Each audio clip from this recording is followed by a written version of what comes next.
તો ગિફ્ટ સિટીમાં દારૂ પરમિટ મુદ્દે ઋષિ ભારતીએ પણ નિવેદન આપ્યું કે ગાંધીના ગુજરાતમાં લિકર પરમિટ અયોગ્ય છે। દારૂનું સેવન સ્વાસ્થ્ય અને સમાજ બંને માટે હાનિકારક છે। આ સંતોની ભૂમિ છે। આવો નિર્ણય અયોગ્ય છે તેવું તેમણે જણાવ્યું।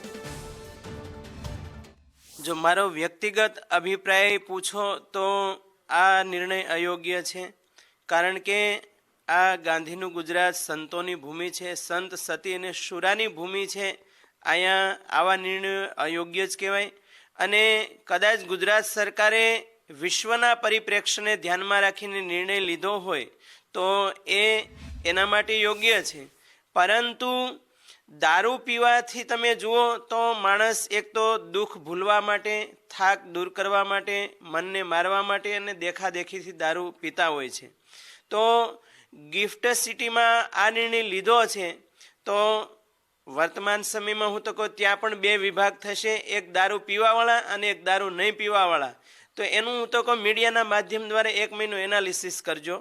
એમાં જે દારૂ પીવે છે એનાથી એનું સ્વાસ્થ્ય કેટલું સુધર્યું છે અને એની પરમેનેન્ટ શાંતિ કે પરમેનેન્ટ આનંદ એની માત્રા કેટલી વધી છે।